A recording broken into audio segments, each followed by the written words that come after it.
नमस्कार प्यारे दोस्तों, आपके अपने YouTube चैनल जीवनदान जीके में आपका हार्दिक स्वागत है। दोस्तों, हम बात कर रहे थे भारतीय संविधान के भागों के बारे में, जिसमें हमने भाग संख्या 1 में भारत के राज्य क्षेत्र के बारे में पढ़ा। आज दोस्तों भाग संख्या 2 जो हम पढ़ने जा रहे हैं, जिसमें वेरी इंपॉर्टेंट जो टॉपिक रहेगा हमारा भारतीय संविधान में जो नागरिकता का प्रावधान है। नागरिकता के बारे में जितने भी प्रावधान हैं वो भाग संख्या 2 में उल्लेखित हैं। और भाग संख्या 2 की अगर हम बात करें तो वो जो उल्लेखित है अनुच्छेद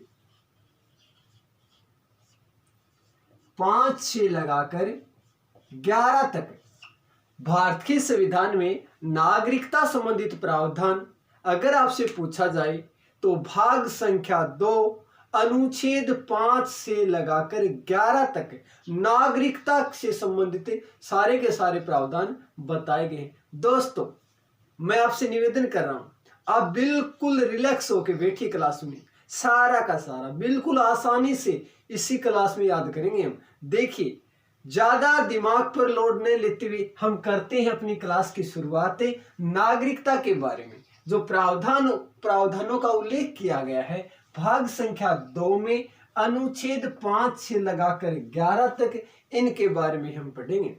सबसे पहले अगर नागरिकताओं के बारे में हमें पढ़ना है तो सबसे पहले तो हमें इस बात का पता होना चाहिए कि नागरिक कौन होता है। देश में रहने वाला प्रत्येक व्यक्ति नागरिक होता है या फिर नागरिकता के संबंध में कुछ अलग से प्रावधान है? तो दोस्तों, सबसे पहले तो हमें नागरिक की डेफिनेशन है, जो परिभाषा है, वो हमें याद करनी है। तो अब देखेंगे हम नागरिक कौन होता है। देखिए, पढ़ेंगे किसके बारे में? नागरिक के बारे में। नागरिक किसे कहते हैं? देखिए दोस्तों, राज्य की बात करेंगे ना तो राजनीति विज्ञान में देश ही बोलते हैं। राजनीति विज्ञान में इसका अर्थ किससे लेते हैं? देश से लेते हैं। राज्य या देश में निवास करने वाला वह व्यक्ति, राज्य या देश में निवास करने वाला वह व्यक्ति जो राज्य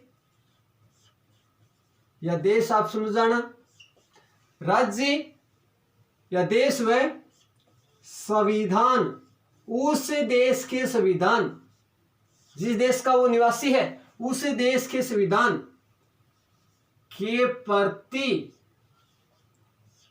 पूर्ण आस्था रखता हो। क्या रखता हो? पूर्ण आस्था रखता हो, तथा उस राज्य द्वारा, जिस राज्य में वो रहता है उस राज्य द्वारा उस व्यक्ति को सामान्य व राजनीतिक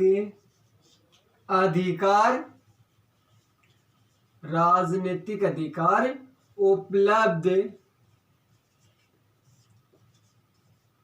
कराए गए हों। वह व्यक्ति उस राज्य का क्या कहलाएगा? उस देश का क्या कहलाएगा? नागरिक कहलाएगा। देखिए दोस्तों, कितनी अच्छी डेफिनेशन है। राज्य या देश में निवास करने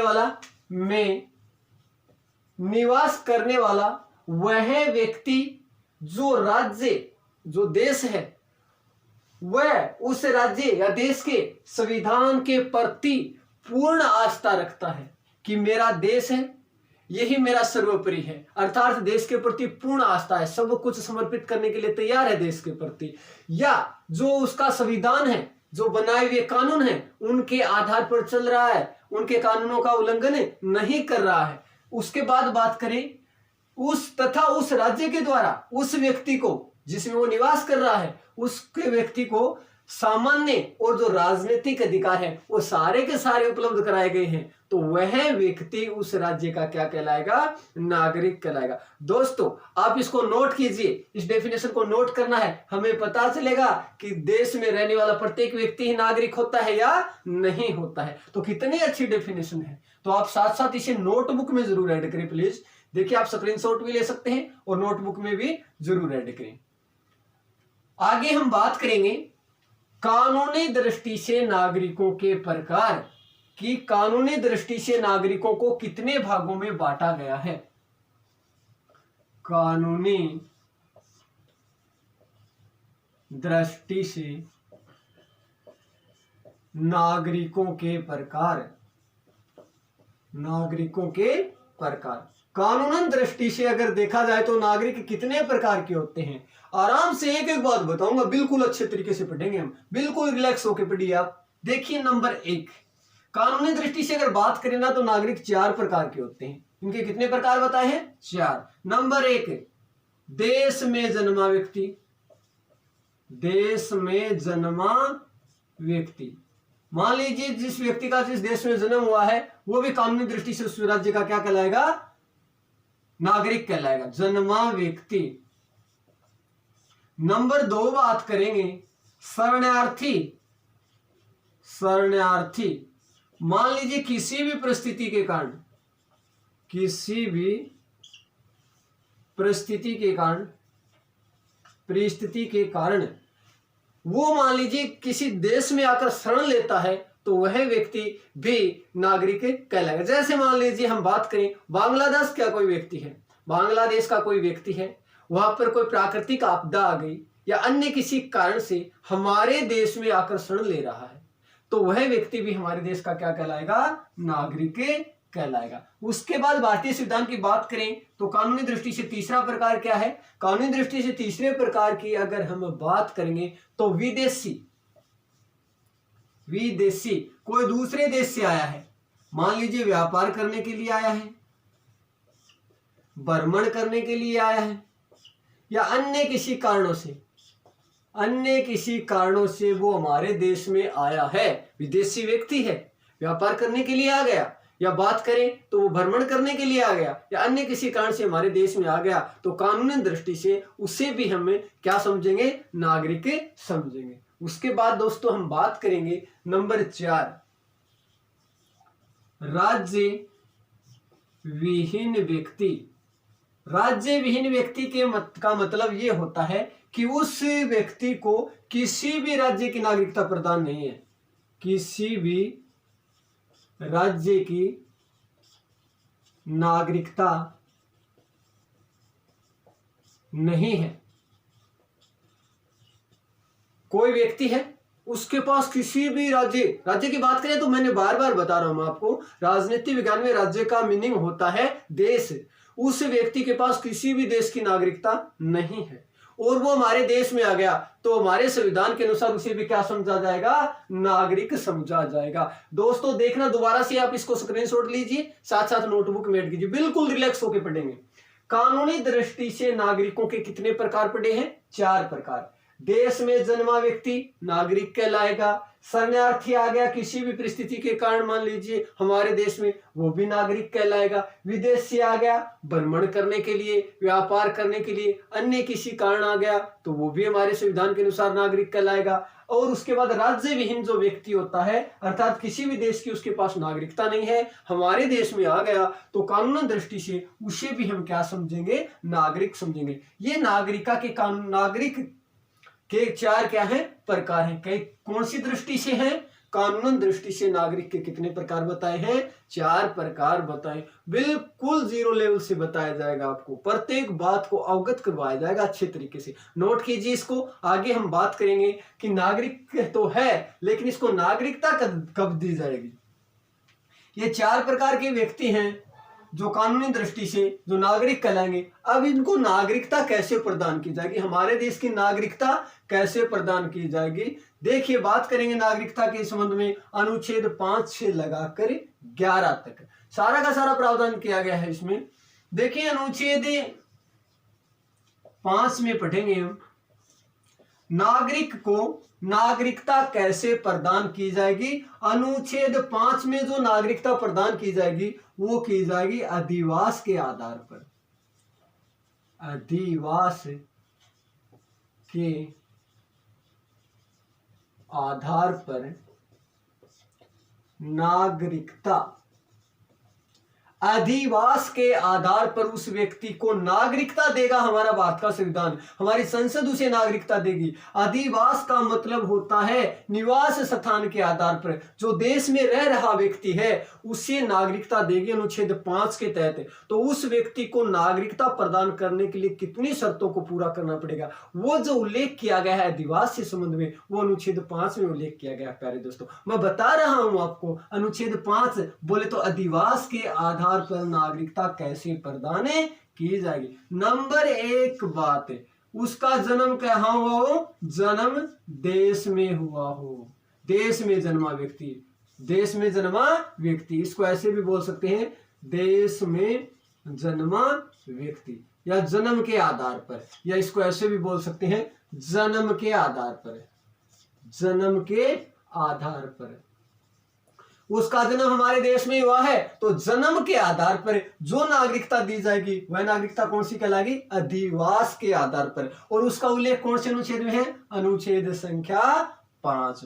नंबर 2 बात, वह तो नहीं जन्मा देश में लेकिन उसके माता या पिता में से कोई एक का जन्म, कोई एक का जन्म देश में हुआ हो, हमारे देश में हुआ हो, देश में हुआ हो, वह व्यक्ति है वो देश में तो नहीं जन्मा और उसे अधिवास के आधार पर नागरिकता लेनी है तो दूसरी शर्त को पूरा करेगा। दूसरी शर्त कौन सी होगी, उसके माता या पिता में से किसी एक का जन्म हमारे देश में हुआ हो, उसी आधार पर उसे अधिवास के आधार पर नागरिकता दी जाएगी। साथ साथ नोटबुक में जरूर ऐड करें। उसके बाद नंबर 3 बात है कि संविधान लागू होने से पहले, संविधान लागू होने से पहले का मतलब 26 जनवरी 1950 से पहले की बात कर रहा है। 26 जनवरी 1950 से पहले, से पहले का मतलब 5 वर्ष पहले। कितने वर्ष पहले, 5 वर्ष पहले उस देश का निवासी हो तो उसे अधिवास के आधार पर नागरिकता प्रदान की। अधिवास के आधार पर अगर नागरिकता भारत के संविधान में उल्लेख किया गया अनुच्छेद संख्या 5 में, तो पहली बात है कि उस व्यक्ति का जन्म देश में हुआ हो। दूसरी बात यह है कि उसके माता या पिता में से किसी एक का जन्म देश में हुआ हो, उसे भी अधिवास के आधार पर नागरिकता दी जा सकती है। और तीसरी शर्त यह है कि संविधान लागू होने से पहले, कितने वर्ष पहले, 5 वर्ष पहले वह उस देश का निवासी रहा होना चाहिए, तभी भारत की संसद उसे अधिवास के आधार पर क्या प्रदान करवाएगी, नागरिकता प्रदान करवाएगी। ये जो उल्लेख किया गया है ये भारत के संविधान के अनुच्छेद 5 में उल्लेख किया गया है। स्क्रीनशॉट लीजिए और साथ साथ इसे नोटबुक में जरूर ऐड करें। दोस्तों, आप कमेंट करके मेरे को जरूर बताएं, किसी भी प्रकार की अगर बोलने में, कोई समझाने में अगर परेशानी महसूस हो रही है आपको तो कमेंट करके मेरे को जरूर बताएं। ये तो थी दोस्तों अधिवास के आधार पर नागरिकता, कि किसी भी व्यक्ति को अधिवास के आधार पर नागरिकता कैसे दी जाएगी। अब हम उसके बाद बात करेंगे अनुच्छेद संख्या 6 की। अनुच्छेद संख्या 6 में जो नागरिकता प्रदान करवाई जाती है वो कैसे करवाई जाती है, देखिए अनुच्छेद संख्या 6। अनुच्छेद संख्या 6 में पाकिस्तान से परवजन करके आए व्यक्तियों को नागरिकता के संबंध में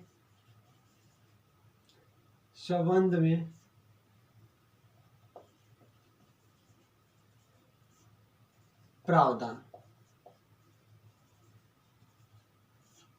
अनुच्छेद संख्या जो 6 है इसमें जो पाकिस्तान से प्रव्रजन करके आए हुए व्यक्ति हैं उनके संबंध में प्रावधान का उल्लेख किया गया। परवजन का मतलब होता है एक स्थान को छोड़कर दूसरे स्थान पर जाना। नोट करना इस बात को, परवजन एक स्थान को छोड़कर दूसरे स्थान को जाना वाली जो प्रक्रिया है क्या कहलाएगी? परवजन कहलाएगी। अर्थात पाकिस्तान को छोड़कर हमारे देश में आने वाले व्यक्तियों को संबंध में जो प्रावधान है, नागरिकता के बारे में जो प्रावधान है, उसका उल्लेख अनुच्छेद संख्या 6 में किया गया है। तो उससे संबंध में जो नागरिकता दी जाएगी वो कैसे दी जाएगी दोस्तों? इसके बारे में दो प्रावधान है। नंबर 1 प्रावधान है 19 जुलाई, नोट करें जरूर, बार बार कह रहा हूं मैं आपको, 19 जुलाई 1948 से पहले आए व्यक्तियों को नागरिकता,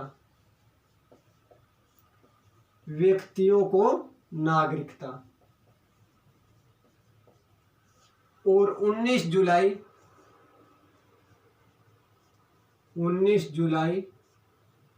1948 से के बाद आए व्यक्तियों को नागरिकता। देखिए, कोई व्यक्ति पाकिस्तान से परवजन करके आ गया, एक तो आ गया वो 19 जुलाई 1948 से पहले, उसको नागरिकता, और एक आ गया 19 जुलाई 1948 के बाद, उसको नागरिकता। 19 जुलाई 1948 की जो तारीख है इसका क्या महत्व है? देखिए दोस्तों, हमारे जो भारत का संविधान है इसके अनुच्छेद 6 में उल्लेख किया गया है कि 19 जुलाई 1948 से 19 जुलाई 1948 के बाद याद रखना, के बाद जो भी व्यक्ति पाकिस्तान से परवजन करके, कहां से परवजन करके? पाकिस्तान से परवजन करके अगर भारत आ रहा है तो उसको अनुमति लेनी अति आवश्यक है। अर्थात अनुमति पत्र की शुरुआत कर दी, अनुमति पत्र शुरुआत। तो आपको याद रखना है कि कोई भी परवजन करके अगर भारत आ रहा है पाकिस्तान से तो उसको अनुमति लेनी अति आवश्यक है। ये जो शुरुआत की गई थी 19 जुलाई 1948 के बाद की गई थी।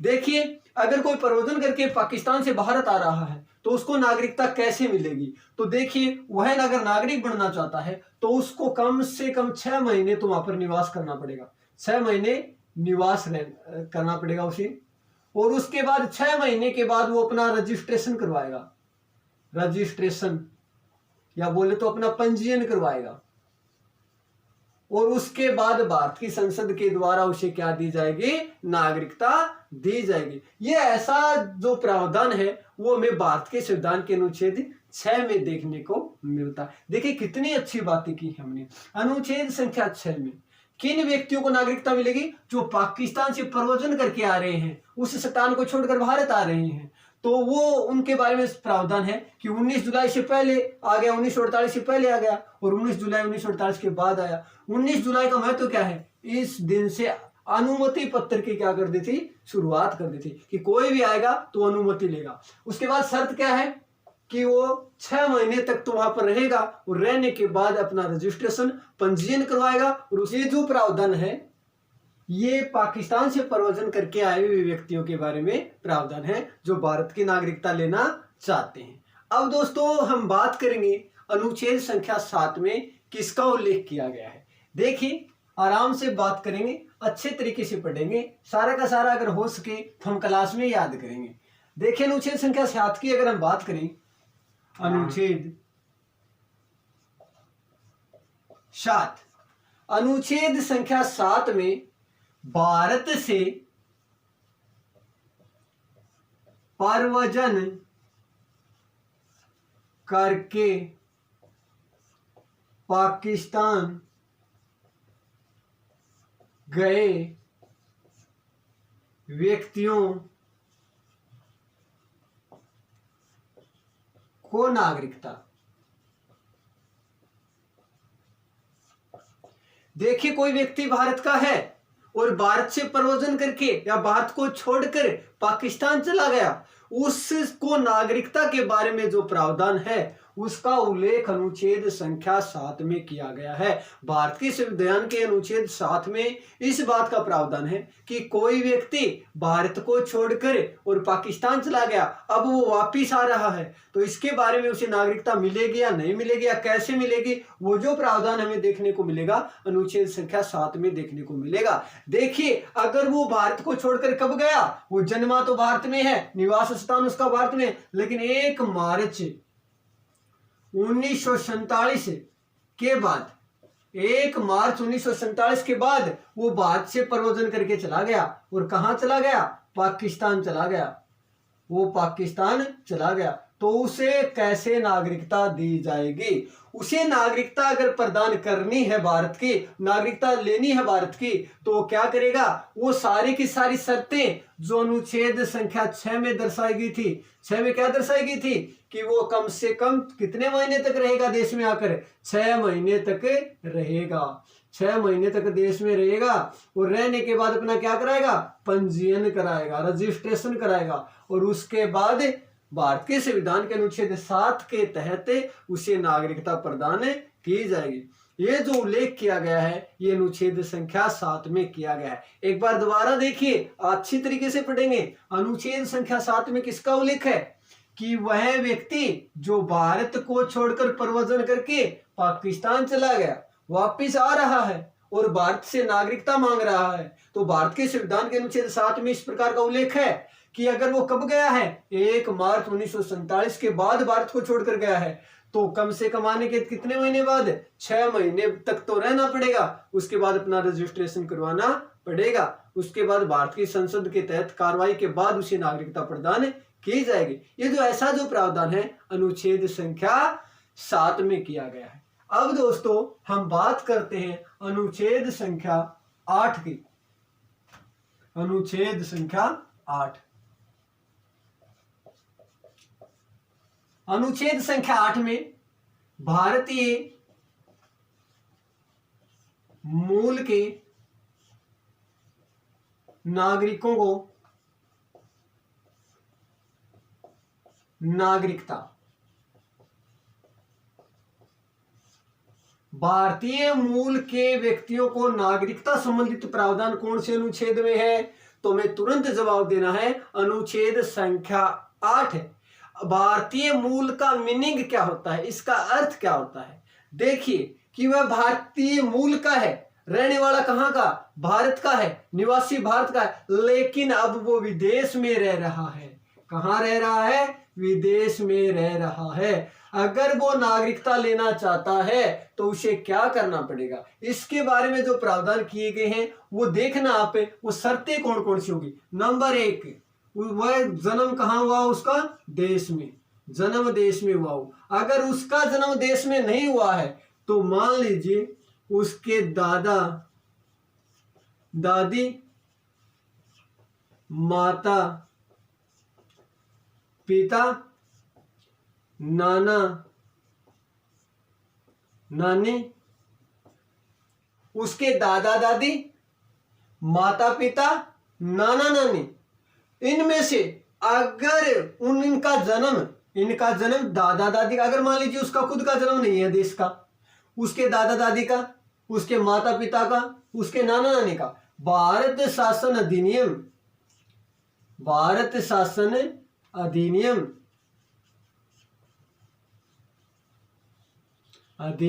1935 के तहत उसका जन्म कहाँ हुआ हो?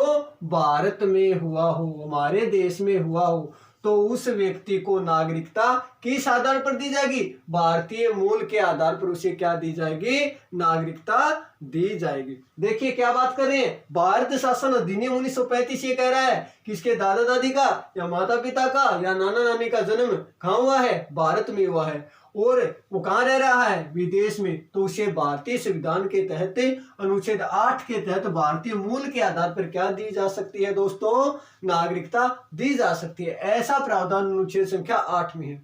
उसे क्या करना पड़ेगा? उसे रजिस्ट्रेशन करवाना पड़ेगा, अपना पंजीयन करवाना पड़ेगा, और पंजीयन के बाद उसे क्या प्रदान की जाएगी?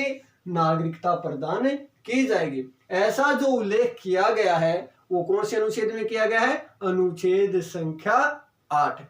अब हम बात करेंगे अनुच्छेद संख्या 9 की।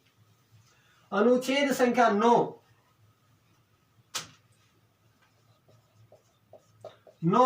और वैसे भी अंग्रेजी भाषा का शब्द नो का मतलब क्या होता है? नहीं होता है। नो का मतलब क्या होता है? नहीं। नहीं का मतलब क्या है? अगर मान लीजिए वो भारत का है, क्या है? भारत का है, और उसने जाके किसी विदेशी दूसरे देश की क्या प्राप्त कर ली? नागरिकता प्राप्त कर ली। क्या प्राप्त कर ली? नागरिकता। तो उसे देश की नागरिकता से बर्खास्त कर दिया जाएगा, अर्थात उसकी नागरिकता भारत की है वो छीन ली जाएगी। ऐसा जो प्रावधान है वो अनुच्छेद संख्या 9 में किया गया। 9 का मतलब नहीं। अगर भारत का है और दूसरे देश की नागरिकता ग्रहण कर रहा है, जैसे मान लीजिए हमारे देश के जो लोग हैं दूसरे देशों में व्यापार करने के लिए जा रहे हैं, काम धंधा करने के लिए जाते हैं, अगर वहां पर जाकर स्थायी रहना शुरू कर देते हैं और वहां की नागरिकता प्राप्त कर लेते हैं, तो हमारे देश की नागरिकता से उसे क्या कर दिया जाएगा? बर्खास्त कर दिया जाएगा। ऐसा उल्लेख अनुच्छेद संख्या 9 में किया गया है।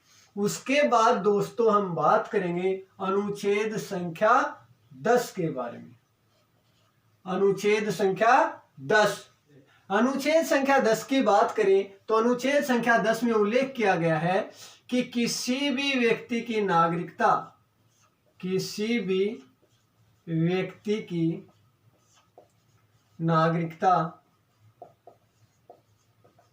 संसद के अलावा, जो भारतीय पार्लियामेंट है, लोकसभा, राज्यसभा और राष्ट्रपति से मिलकर बनी है, कल बताया था, जिसका चौथा अंग मीडिया भी होता है, ऐसा उल्लेख भारतीय संविधान के अनुच्छेद 79 में किया गया है।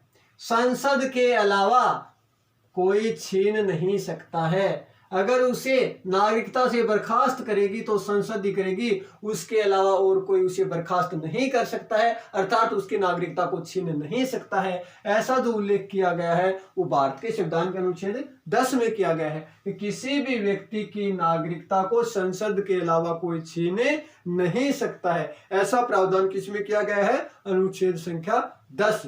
अब दोस्तों हम बात करेंगे अनुच्छेद संख्या 11। 10 तक हमने पढ़ा, मैंने बताया था कि भारत के संविधान के अनुच्छेद 5 से लगाकर 11 तक नागरिकता के बारे में प्रावधान है।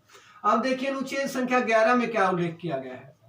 अनुच्छेद संख्या 11 में उल्लेख किया गया है कि नागरिकता समाप्ति व अर्जन का अधिकार, नागरिकता समाप्ति व अर्जन का अधिकार, उसे नागरिकता प्रदान करवानी है और नागरिकता समाप्त करनी है। ये सारा का सारा जो अधिकार है ये भारतीय संसद के पास है, अर्थात भारत की जो संसद है उसके पास ये सारा का सारा अधिकार उसे दिया गया है कि किसी भी व्यक्ति को नागरिकता प्रदान भी कर सकती है और किसी भी व्यक्ति की नागरिकता की समाप्ति भी कर सकती है। ये जो पूर्ण अधिकार सौंपा गया है ये संसद को सौंपा गया है और इसका उल्लेख किसमें दिया गया है? अनुच्छेद संख्या 11 में किया गया है। अब दोस्तों अगली जो हमारी क्लास होगी उसमें हम पढ़ेंगे कि नागरिकता जो दी जाती है संसद के द्वारा वो कैसे प्रदान करवाई जा सकती है, उसके जो नियम है मुख्य, उसके बाद इसकी समाप्ति कैसे होगी, हम अच्छे तरीके से बिल्कुल 0 लेवल से हम पढ़ेंगे। सिर्फ और सिर्फ आपके सहयोग की आवश्यकता। क्लास में जब आप एंट्री करते हैं तो बिल्कुल रिलैक्स होकर बैठिए, अच्छे तरीके से हम पढ़ेंगे, बिल्कुल 0 लेवल से हम पढ़ेंगे, प्रत्येक बात से आपको अवगत कराया जा रहा है। दोस्तों मैं आपसे फिर निवेदन कर रहा हूं, आप ज्यादा से ज्यादा इस अपने जीवनदान जी के यूट्यूब का जो चैनल है इसके परिवार को बढ़ाइए। आप जल्दी आपको इस चैनल पर और अलग से जो क्लासें हैं जो मैं बात कर रहा था कल, इंग्लिश की क्लासें हैं, साइंस की क्लास है, और अगर हमारा परिवार विस्तृत होता गया तो आपको बहुत अच्छी अच्छी क्लासें इस चैनल पर देखने को मिलेगी। दोस्तों मैं प्रत्येक दिन की तरह अब भी कह रहा हूं, मैं वीडियो के लास्ट में कहता हूं, आप देखिए, देखने के बाद अगर आपके मन के अंदर संतुष्टि महसूस हो रही है कि हमने कुछ सीखा है तो लाइक कीजिए, शेयर कीजिए, सब्सक्राइब कीजिए। मिलते हैं कल अगले वीडियो में।